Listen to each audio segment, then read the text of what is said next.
والإسلام ديني ومحمدا رسول الله. Maka ampunilah dosa-dosa kami dan selamatkanlah kami dari api neraka. Syekh Utsaimin rahimahullah menekankan bahwasanya taubat nasuha memiliki 5 syarat mutlak. Ya. Yang pertama adalah ikhlas. Betul-betul makna ikhlas adalah mengharapkan pahala dari taubat itu serta takut akan azab Allah, ya. Bila tidak taubat akan dihukum. Itu maknanya ikhlas. Jadi bukan hanya mengatakan sama temannya, sama istrinya, sama suaminya, sama orang tuanya, iya saya mau taubat. Bukan itu, nggak cukup. Harus seseorang betul-betul dia dari hatinya mengharapkan pahala dari taubat itu. Dianggap betul-betul dijadikan taubat itu ibadah. Kemudian dia takut kalau dia tidak sempat taubat, maka azab Allah akan datang. Ini sudah masyhur tentunya hadis Nabi SAW yang masyhur dalam hadis Abu Daud, Inna Allah la yakbalu amalan illa ma kana khalisan liwajhi. Allah tidak akan menerima perbuatan kecuali yang ikhlas karenanya. Yang kedua, penyesalan dilandasi dengan ilmu dan keyakinan.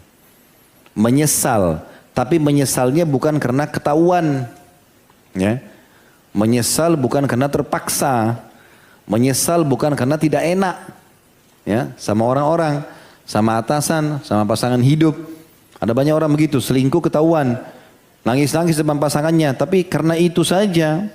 Makanya dia ulangi lagi. Syekh Utsaimin rahimahullah detail sekali mengatakan penyesalan harus diikuti dengan ilmu agama. Tahu memang harus syarat daripada taubat nyesal. Oh ini salah, gitu. Itulah yang penting.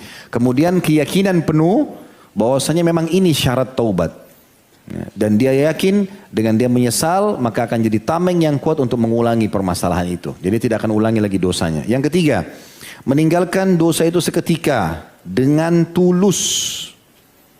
Ini kalimat tulus perlu digarisbawahi ini.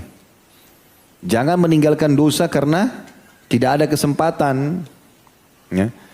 Kalau ada orang tidak jadi berzina karena tidak ada lagi orang yang bisa diajak berzina, ya, itu bukan taubat namanya, gitu kan? Atau tobat lisan, tapi masih ada yang nyangkut perbuatan dosanya. Ya. Saya tahu ada beberapa orang ikhwah begitu, ngomongnya luar biasa. Begitu ketemu ternyata masih terlilit riba ini. Dan masih buka pintu riba. Kok aneh ini? Dan buka pintu riba ini uniknya bicaranya, iya saya lupa Ustaz. Asyik betul lupa ini. Lupa riba. Bagaimana caranya lupa? Padahal dia dulu tahu itu haram dan ditinggalkan. Tapi bahasa lupa ini gimana caranya? Walaupun saya sebenarnya tidak bertanya awalnya, tapi karena ada penjelasan dari dia, maka saya heran kenapa antum bisa terjerumus lagi nih? Dan jelas-jelas dulu ditinggalkan, gitu kan?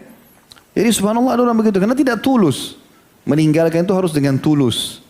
Meninggalkan lawan jenisnya berzina karena tahu ini haram dalam Islam. Tinggalkan. Mau apapun godaannya datang, tidak. Selesai. Ya. Yang keempat, tekad untuk tidak mengulanginya. Jadi berjanji kepada Allah antara dia dengan Allah SWT dalam hatinya tidak akan mengulanginya. Ini harus betul-betul tulus dia kepada Allah SWT. Yang kelima, dia bertaubat bukan di masa yang sudah tidak diterima taubat lagi. Seperti misalnya pada saat terbitnya matahari dari barat, ya sudah muncul tanda-tanda hari kiamat besar ya.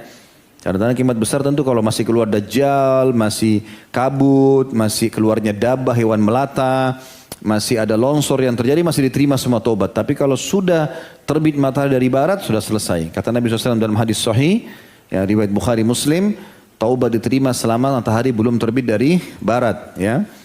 Begitu juga sebelum yang kedua, sebelum ruh. Tapi ini secara umum ya, berarti selama itu belum ada masih bisa diterima taubat. Kalau secara khusus, ini Syekh Utsaimin tekankan mengatakan kalau secara khusus adalah pada saat ruh sudah sampai di tenggorokan. Kata Nabi SAW, taubat diterima selama belum sampai ke tenggorokan. Karena ruh itu akan ditarik terus keluar melewati tenggorokan. Seperti itulah. Ya. Dan selama 5 syarat ini insya Allah dipenuhi, maka taubatnya akan diterima oleh Allah Subhanahu wa ta'ala.